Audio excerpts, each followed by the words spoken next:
in the practice yesterday, the Fords, particularly the Team Penske Fords, you guys were pretty aggressive in drafting and tandem drafting and all of that. What did you learn? And then to follow up on that, Blaney was saying that these cars do react differently, particularly when it comes to that curved back bumper, and that's probably going to play a big difference in the race this year.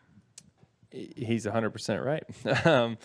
That was something, we just went out there and just tried to mess around, see what we can and can't do, what the balances of our cars like when we get pushed, and how can we improve that. The round bumpers is probably the biggest difference with this thing, right? Obviously, the air around the cars and the way you draft those things are also very different, but the round bumpers, I don't know why we put round bumpers on a race car, but we did. And so it's like pushing two marbles against each other. You don't know which way it's going to go, and it really can upset the cars more. So my thought is, at the end of this thing, when everyone starts pushing each other like normal, right? No one lifts, everyone's shoving each other through the next car. With those round bumpers, it's going to send the car to the left or the right pretty big, and probably door to the next car and cause the big crash. That's going to be in our minds, and trying to understand that and trying to get our cars to accept a push the best as possible. So we can work on that. As really the whole industry probably can. But yeah, that's definitely gonna be a lot different. So that'll change it up as much as, a lot of other things will, right? I mean, there's still plenty of other questions we have, whether it's pit stops and strategy and mileage and, and how the draft works in general without thinking of the pushing part. So lots of questions still. All right, we're going to go to Jerry and then Mark.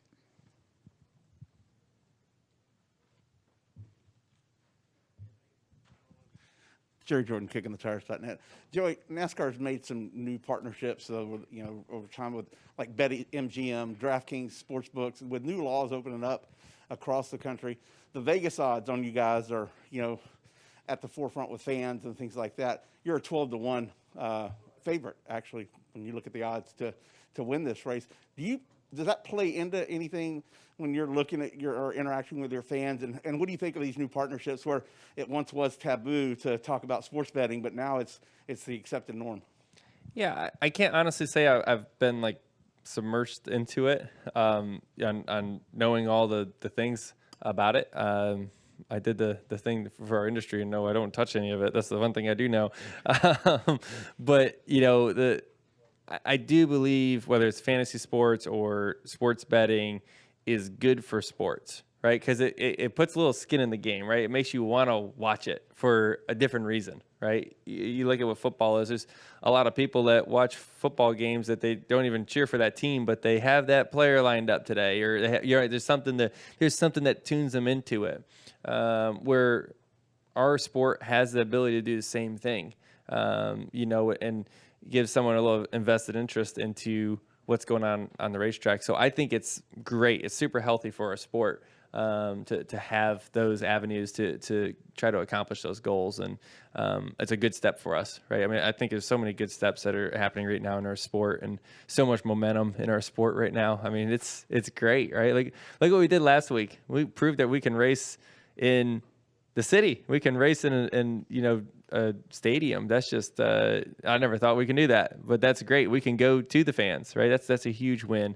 And having 70%, new fans at the racetrack last week, having a sellout here, for the 500. I mean, we have so much momentum behind us, so many great things going on in our sport right now, coming out of COVID here, and everything that we've done is really starting to really show up and starting to reap those rewards. Mark Garrow, PRN. Joey, sort of following up on that as far as momentum, the Clash, will that create momentum for Fontana? What do you think your win will create interest-wise in that market? And my second question is, how do you think this car is going to react to a track that's wore out and bumpy the way you guys like it? Right. Well, I would definitely think that the Clash had to have generated some kind of hype in the LA market. Somewhere in there, right? You had a lot of new fans there. You might have had some fans that are already planning on going to Fontana that didn't go to LA, but maybe the new fans loved the Coliseum so much that we got to go see another one of these things, and it's just right up the road. So I got to think it's going to help. I don't see any way it can hurt. So I think that it should be good. And yeah, I look at the Fontana market, in the camping is what always stands out to me. When we race there, everyone's on bikes. It's like very family oriented out there, through the infield, and it actually is really cool. So I think that's, probably a different crowd, than what was at LA. But I think that all kind of plays together, which would be great. And how the next gen car is going to be there, I don't know, right? We don't know until we get there, and we have 15 minutes to figure it out. So we don't really have any time. That's no time, by the way. So we'll have to kind of figure it out as we're racing out there. But where the track goes, top or bottom, moving around. I mean, it still should be pretty open to moving around the racetrack. I don't see that part changing. Having the independent rear suspension may absorb some of the bumps a little smoother and those type things that we've seen so far. Go to Mike Hembry and then Dustin Long. Mike Hembry from Auto Week. Joey, considering some inventory issues and the fact that where you finish tomorrow night's race doesn't mean a whole lot, do you expect people to show their full hand, or is that not going to come till Sunday? I can't speak for the whole field on what they're thinking, but I don't see myself racing any different in the duel than I will in the 500. I'm planning to go race. I think as soon as you get scared of crashing and those type of things, you're never going to win. I'm going to go race.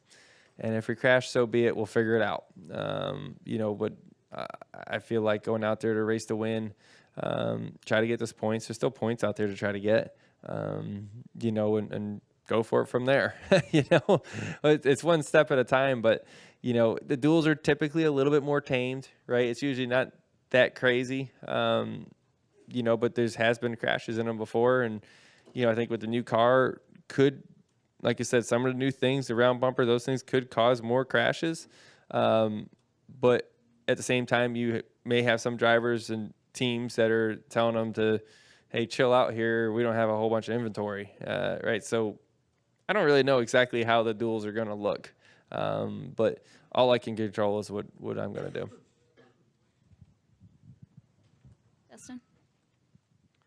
Dustin Long, NBC Sports. Joey, as you kind of alluded to earlier with the clash, but if you think back to the last 2 years, the last time there was a full sellout for this race, before that time there wasn't a dirt race on the schedule, there wasn't a race in a coliseum, there weren't the road courses, there wasn't this new car. Can you give me a sense of perspective of the sense of change just in the last 2 years, but also with all this change, how do you see, can the sport continue to have such big movements, or how does it maneuver in taking the momentum moving forward?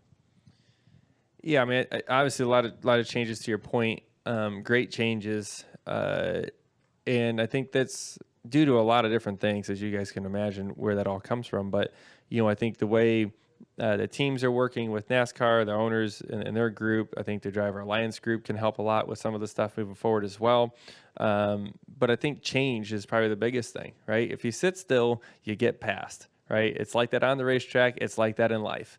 If you get comfortable because it worked in the past, someone's figuring out how to be better. And on top of that, society is just changing, right? Everything's moving along and technology changes. And if you don't try to keep up with it, you get old and slow.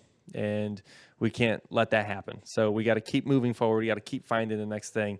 And I think we've done that over the last, few years, really, honestly, since COVID started, right? We were the first sport back, right? That was a huge risk, but a huge reward. And it worked well. And we changed a lot of things because of it, right? We didn't know we can race without practice. We didn't know we can race with less people. We didn't know all these things that we can do. And so now we can take what we learned there and now add the people back, finally, which is my favorite part, is having a sold-out grandstands. And now we know we can try different things. We got this whole new car that Lord knows what that's going to bring for us that we can do with that, and different things there, and having an open mind. So I think, honestly, I think NASCAR's done a great job at recognizing weaknesses and doing something about it. and the whole industry really jumping on board with that. And like I said earlier, now we're finally reaping the rewards of a lot of the work that happened behind the doors during COVID, and now you see it all coming back, and doing good. And like you said, one of the biggest things is going to new venues. We saw what Road America was. We saw what Nashville was. We saw what COTA was. We saw what the Coliseum was. It's so much hype around the unknown, and then bringing the race to the race fans, right? We're going to them now. That's pretty special. We got to keep doing that. Let's go to Bruce and then Steve. Bruce Meyer with Speed Sport. With all these stock race car parts, how much do you miss the engineering, the craftsmanship, the fact that Penske Racing was always able to come up with a better way to make a piece for the car? That's a great question. Yeah, it definitely is different. And there's probably pros and cons to that, right? And, the question I would ask back, did any of that make the racing better? Did it make the product on the racetrack better? Probably not. The average race fan probably doesn't care that much about how we build the race car. I just want to watch a good race. I know that's the type of race fan I am. I just want to see cars, running side by side and racing. I don't care how you get there, right? Don't tell me how you built the clock. Just tell me the time. That's what this kind of is. So as much as all the parts are the same now, and you can buy the same parts as Roger Penske does, that part feels a little different, right? Because it's not just the fact that it's Roger Penske, it's the fact that he's been in the sport for 50 years. And, someone can come in as a new team and compete against somebody like that. But the people and the infrastructure is still something that will set us apart. Right? People win races, right? Not parts. And so is the way you put these cars together. There's still a lot of adjustment in it. I even look at the Clash last week. We were 26th on the board in practice, and we made adjustments and became the fastest car. So there's a lot of how you put these things together still that'll make an adjustment to that. So there's still a lot of, garage racing, whatever you want to call it, behind the closed doors racing as you kind of develop these cars as well. But it's no doubt the field will be closer than it was in the past.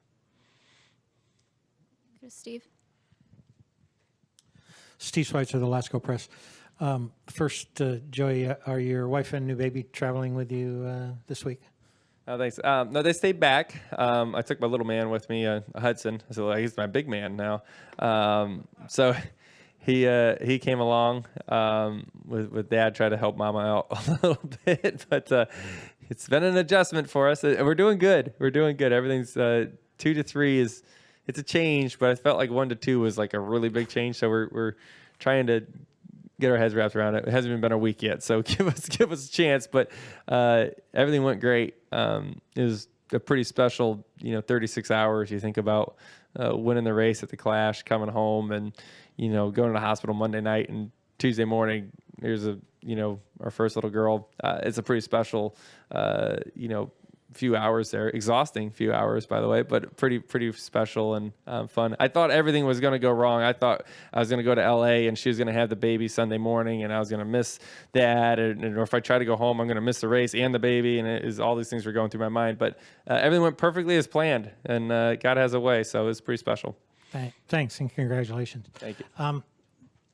As now the senior member, on-track member of Penske Racing, do you feel like that's added an extra weight to your shoulders now that Brad's gone? I don't know if it's added an extra weight, but it's helped me prioritize time in different ways. I got this whole motto this year: do less, better. And I don't know, it's just something that came to my mind. It's just try to do less things, but do better at the things that you do. And, trying to prioritize my time better, and part of that is being a better leader at Team Penske and taking that ball and running with it a little bit. So, that's a piece of it. Blaney's stepped up a lot already too, as we need to, because, nothing against, our 2 other teammates in Austin and Harrison, but they're rookies, right? And they're new to it, and we got to help get them going so we can, really share information back and forth. and not just one way. And that takes time, right? It took time for me as a rookie to get my head wrapped around things. It took time for Blaney. It takes time for everyone in the sport to really understand how things work and why we want to do certain things a certain way. But I think they're both got great talent, and they're both are willing to put the work in. Austin works really, really hard. He was in the garage last night till 10 o'clock. So he's willing to put the time in. Harrison is an amazing listener. His ears are open. Jeff's done a good job with him for sure. So I think, I always say you got to be patient with rookies, because it's just not fair to have these huge expectations. I've been through it. It's just not fair. It takes too long. But I think we can really help them along with their progression quicker and ultimately make Team Penske stronger and be able to, eventually be able to learn from them, right? That's what I want. I want a teammate that's going to push me and that I can learn from, right? That's what we got to get to, and they will get there for sure. Let's go to Zach Sterniolo. Zach Sterniolo with Front Stretch. Joey, you, Kurt, and Denny were all particularly racy during that test in January. What were you able to learn there? And so far, I mean, I know we're only a couple practice sessions into it this week, but are you confident that what you learned in January is translating to what you're seeing this week? I got to think so. We didn't really draft a whole bunch yesterday. That was the biggest pack and most aggressive racing we've seen with the next gen car on at a super speedway or Daytona particularly. So I assume a lot of that stuff's going to transfer over into the duel. But that was us trying to figure out what we can do with this thing, right? Because a lot of the moves we used to pull off was like, nope, that ain't it, and you had to adjust and try something different. And so we were having fun out there racing. It was a few close calls, that especially during a test, the first day of a test.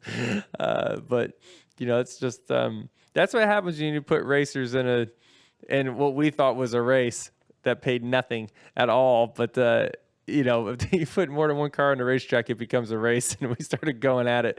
I kind of thought it was funny. There was moments in my mind of saying, what are we doing? Why are we doing this? But you can't get yourself to stop. You want to win it. I won that one, by the way, too.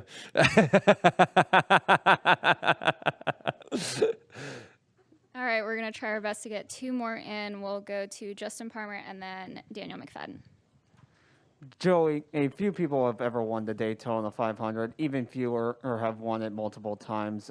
For you, what would it be like if you were to win this race once again this season? Yeah, I feel like the question's always, what would it mean? It'd mean a lot. I don't really know how to answer it. It's the Daytona 500. It's the great American race. It's everything. You come down here. Like I said earlier, it's a sold-out grandstands. Everybody's here. Your sponsors are here. So many key decision makers are here. You want to be the one, hoisting the Harley J. Earl, right? Yeah, and when you don't, it hurts. It hurts a lot. It feels special to win it for sure back in 2015, but being so close for the last few years and ending up in a ball of fire at the end of it that hurts. So hopefully we can, get past that point and be in victory lane again this time. We've been, like you said, we're fast. We've been close. We've been making the right moves, doing the right things. Just it hasn't worked out quite yet. We'll take our last question from Daniel McFadden. Daniel McFadden, FrenchChurch.com. Joey, two-part question. How many times has "at the pump" been yelled at you over the last 2 weeks? Quite a bit. You're saving at the pump, bro. That's a great partnership. Shell Fuel Rewards does a lot of great things, and we've been able to do a lot of great partnerships, whether it's with Advance Auto or Planet Fitness, and such a huge piece to our business is getting the B2B relationships, right? Getting businesses to work with others, and that's a big piece for race teams that we do. And obviously, no one does it better than Roger Penske because of his businesses.